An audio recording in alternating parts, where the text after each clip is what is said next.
Okay, good morning. For the record, I'm Chris Young, Chair of the HDC Sign Advisory Council. Please respond with an I when I call your name. Mark Catone. Aye. And Kevin Kuster.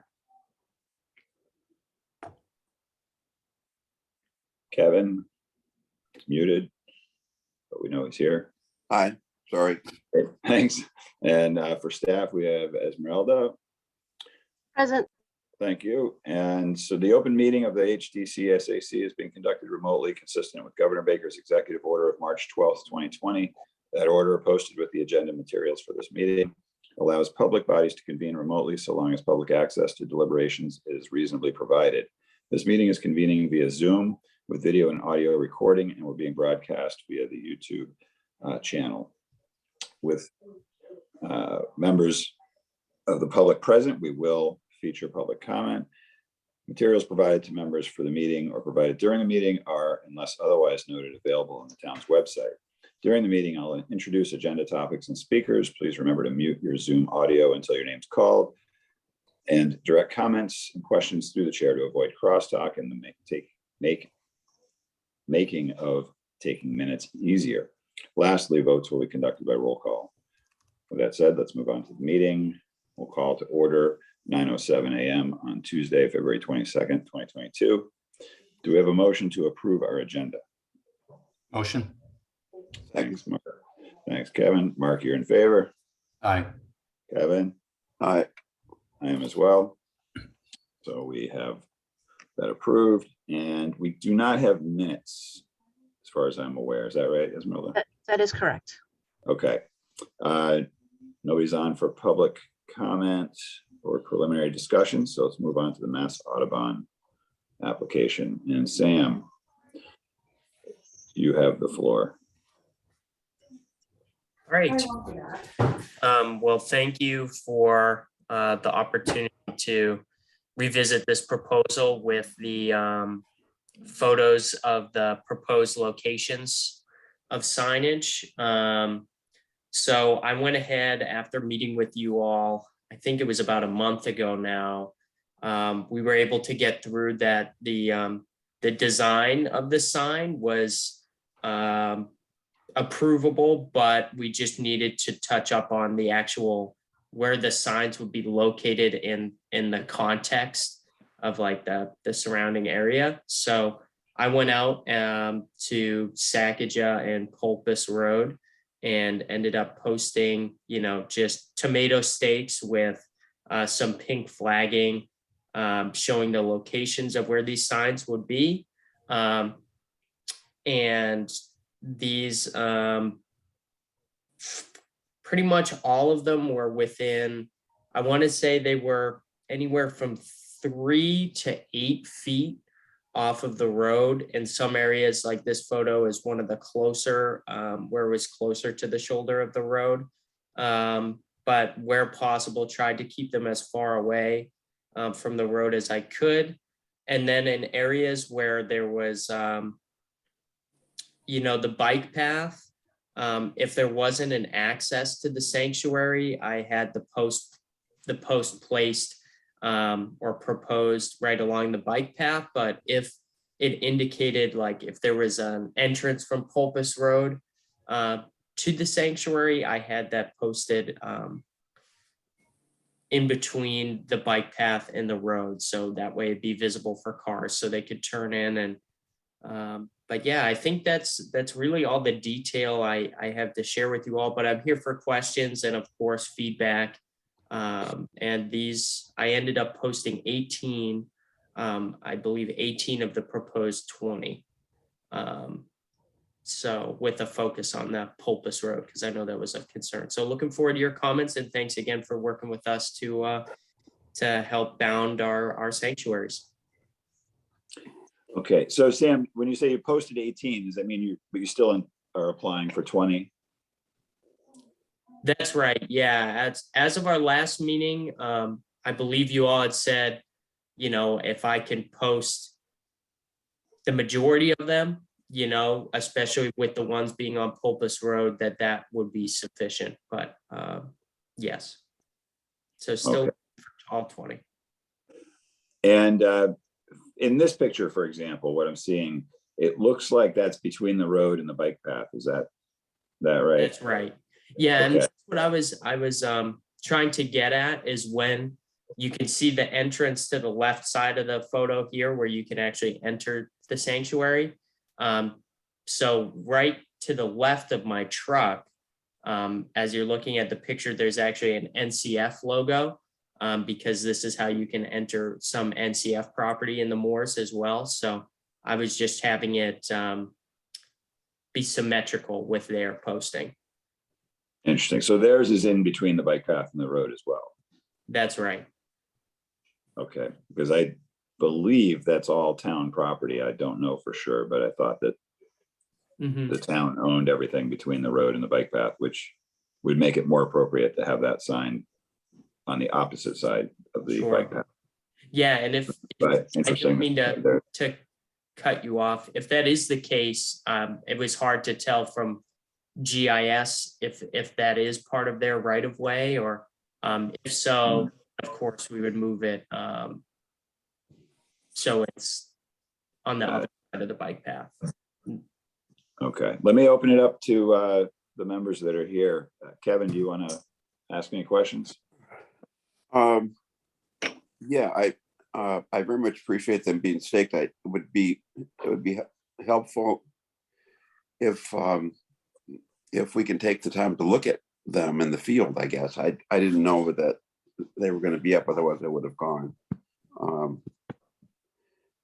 So I guess I'd like to take a view. I don't know how everybody else feels, but and I do think that strip between the bike path and the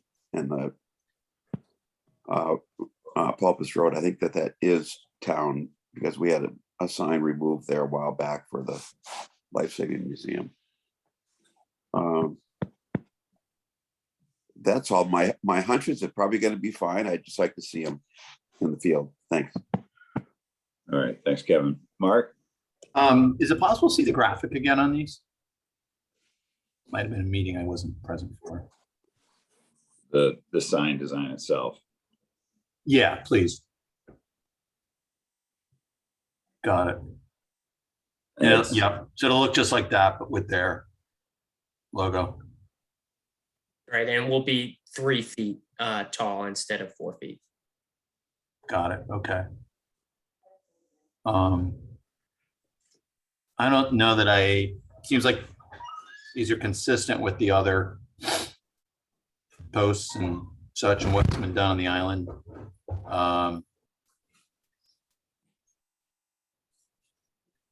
Are there a lot of instances where there will be 2 posts for different organizations, or is that really just one, Sam, that you identified in? You know what I'm saying? Where you said, like, in one case, you're gonna have one left and right of an entry. Are there other situations? I think probably if you go back to the first photo, Yeah, you'll see, so there's a land bank post. So yeah, pretty frequent or common that like conservation areas are a bit of a patchwork. So yeah, here it's a bit of a checkerboard where it's Mass Audubon Land Bank. And in most cases, it's not necessary, because it's another conservation organization, we wouldn't be concerned about posting. But in our case, we just have different land rules, particularly when it comes to hunting of waterfowl. So yeah. for that reason, after speaking to our environmental police officer, he said that it is, if we don't have it posted, there's no way we can enforce or, Understood. Yep. but Yeah, I totally get it. I guess my only reservation is, the proliferation, if you will, of these small markers. But I think it's sort of a necessary sign, I guess. So I don't think I have any concerns. I appreciate the fact they're going to sit a little lower than some of the others. I don't know that I need to necessarily view them, assuming they'll be consistent with other installations, but yeah, I think those are my only comments. Thank you. Thanks, Mark. I think Paul isn't here, but he was in previous meetings concerned about the locations and visibility of them. So I think that I apologize, Sam. I didn't have a chance myself to see these either. I didn't realize the stakes were installed. So it would be a good idea for us to allow members that are curious to look at these on the street to have that chance. But in theory, I also agree that these signs are consistent with the other foundations, and I think that they should get a favorable review here. My only concern is where that one sign was shown between the bike path and the street, and maybe a few other locations, once we have a chance to see them, would be better if they were set back. I think that would just be, and maybe we have to address I forget who you said it was. Was it the Conservation Foundation had the other sign there? Maybe we'll have to just advise them. Yeah, I believe so. And that had been based on, at plenty of other, like I want to say Head of the Plains, and there's some other locations on island where Okay. why I had kind of differentiated, if there was a vehicle entrance, then the sign was in between the road and the bike path to, so it was visible to vehicles. And that's what I'd seen in some other applications on island. But of course, if it's town property, totally understand setting those back. Yeah, and as Kevin mentioned, the Life Saving Museum had their sign in that same similar spot and had to move theirs. So I think it would only be fair to send that notice out to everybody that's putting signage there. Yeah, I would totally agree with that as well. I think wherever we can tuck them back would be the preference. So I support that. So sounds like a motion to view would be the next move. Is that, Kevin, do you want to make that motion? Is that what you're suggesting? Yes, make a motion to hold for viewing. Okay. And no other necessary add-ons regarding design or height, size, any of those things? We're not for me. pretty happy. Okay, great. So Mark, do you want to second that? Second. Okay. Mark, are you in favor? Aye. And Kevin? Aye. And I am as well. So Sam, Maybe, thanks for working with us. Esmeralda, maybe just, send a note around to Ben and Paul that they're out there. Will do. I had emailed Paul, and I do apologize for not emailing you guys the locations as well. It was just an oversight on my part. Yeah, no problem. So I will be, assuming this comes up on the March 8th agenda, I will not be at that meeting, but I'll take a drive down Pulpus Road and send comments in. But for the record, I approve of the design, and I'll just comment on any locations. So if you guys want to take that into consideration.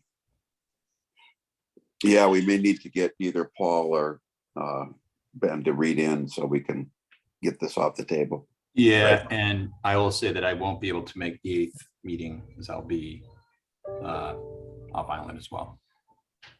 Okay. Do we want to just do this next week?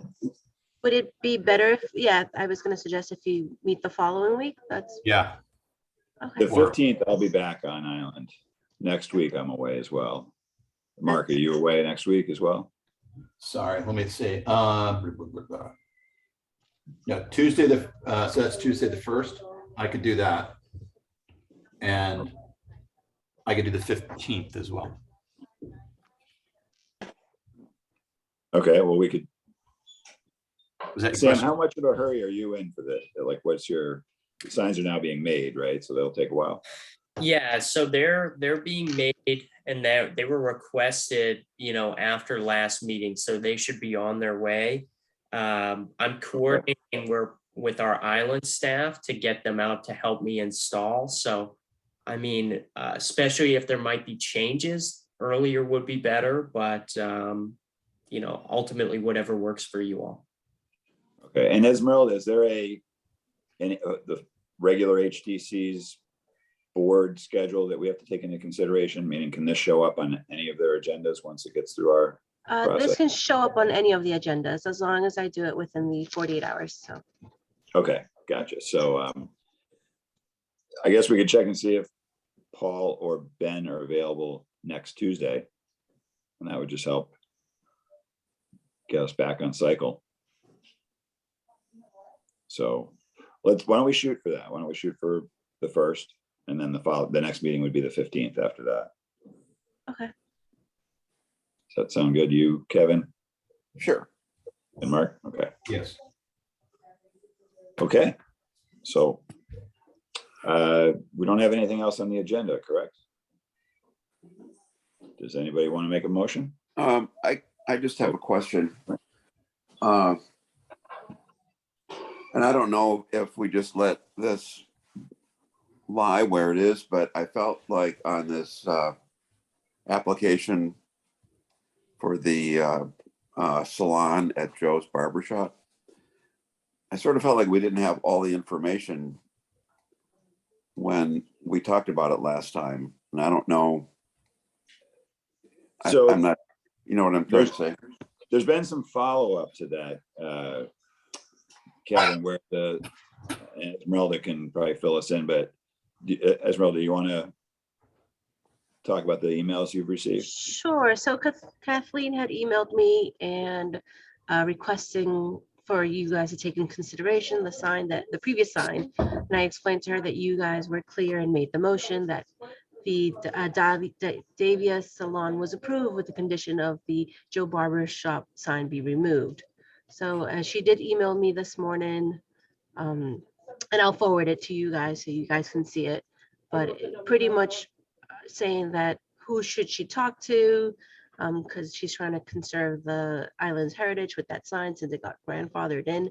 And I had asked Chris if what I should do about it. So he had suggested maybe I should reach out to Ray, the HDC commissioner. But if you guys have any other thoughts or ideas, anything I can do to help her and help her as well, and you guys. So my point on that was that we've already sort of said that it's a pre-existing non-conforming, and if it's going to stay according to the guidelines, it would have to be, it would have to conform to the guidelines. And what they're trying to do is, she's saying she wants it to name the building, and that's not really something that the guidelines allow for.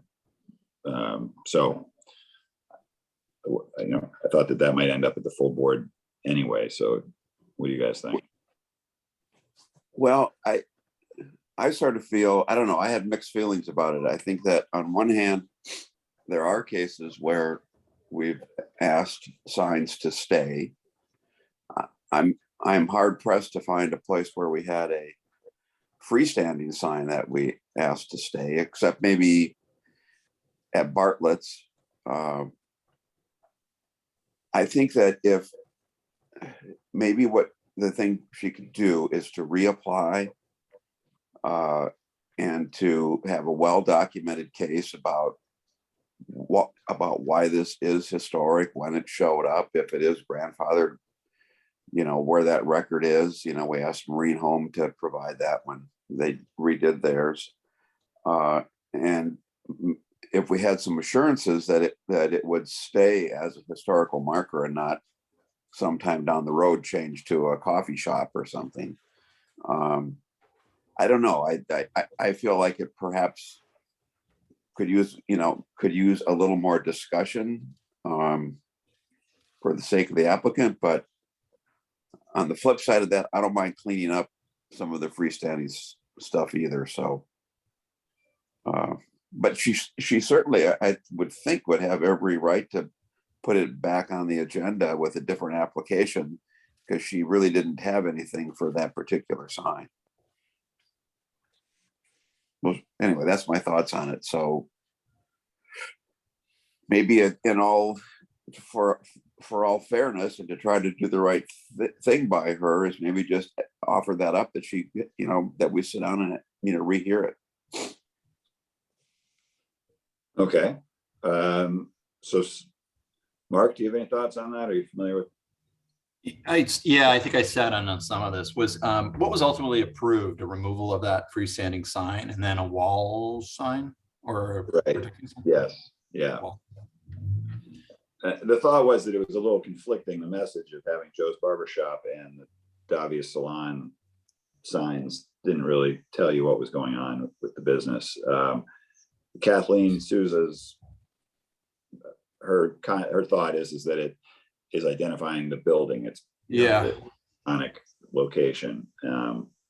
So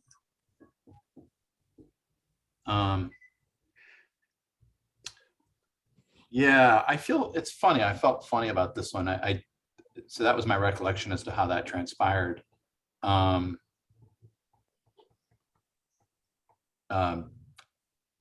some reason, I don't know why, and I can't defend it very well, but there's somewhat of a nostalgic attachment, I think, to the freestanding and the simplicity of the Joe's Barbershop. Just kind of harkens back to kind of a simpler period of Nantucket. And so I think it's such a simple little structure, and it's kind of an odd, I mean, this has really little to do with signage, but I mean, it's like a little business kind of in an area where you wouldn't find one today.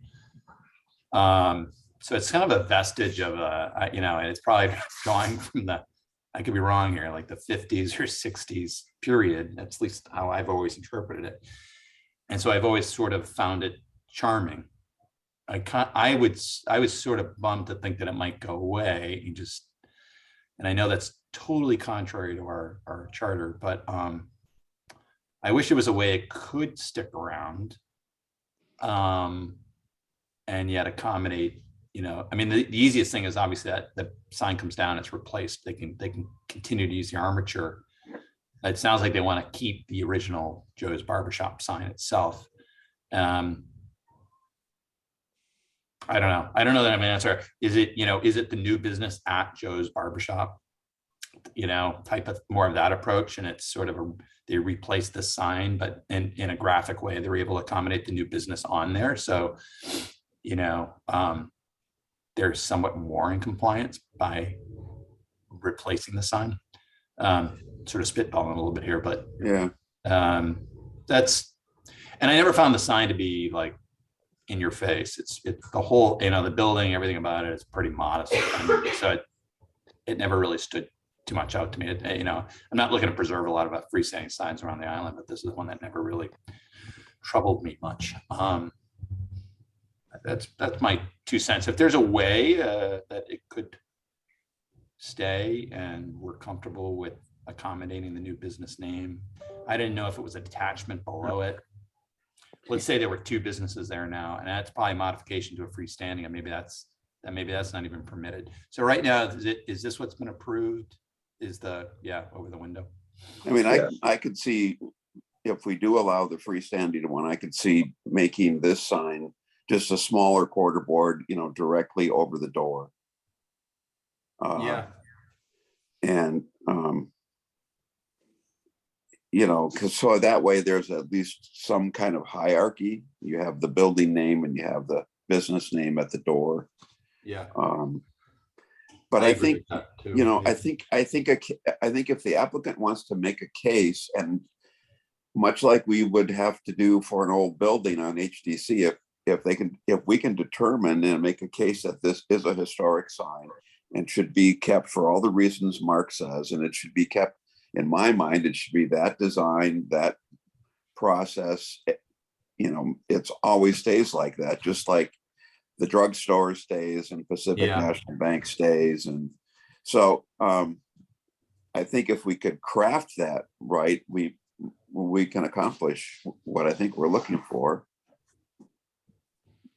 Yeah, I think you guys are making a good point. I'm thinking about that Martin Plumbing sign that's up on the top of Main Street, which is part of the building, or like you say, the pharmacy signs that are carved into the facade being a part of the building. And even out in Sconset, I don't know how the HDC treated that roof sign for the, what was it say, general store, or what it used to say, or Sconset Market. But it could be considered an architectural part of the site as opposed to a sign. So, but in that case, it should stay Joe's Barber Shop. It shouldn't be in 5 years, somebody applies to make it, you know, like I say, the coffee shop and takes down Joe's Barber and uses it as an armature. At that point, it becomes architecture, not signage, I think. Yeah. So. Anyway. Should we suggest then that she apply so that we can review this formally? Apply for it as a building identifier, and then we can put it through the pace, and maybe it would have to be, maybe we'd have to do a master sign plan, since we have already sort of given approval for the wall sign, but we might want to change that approval based on this. Yeah, I think I was thinking the same thing. So have her submit a master sign plan, and that could be a way to mold this. I would support that. Okay, so there's no motion to be made, since this is just discussion. But Esmeralda, if you want to give her that feedback that she could apply for a master sign plan for the site, and just let her know, hopefully Davia's Salon has not started making those new sign, because it might change as part of the approval. Yeah, but- and Esmeralda, I think you could also just, have her listen to our, conversation today, so she can catch up. Yep. Will do. Thank you. Thank you for the feedback. All right. Motion to adjourn. Second. All right. Kevin, are you in favor? All right. And Mark? Aye. And I am as well. See you guys in a few weeks. Good luck next week. Next week. All right. All right. Take care, guys.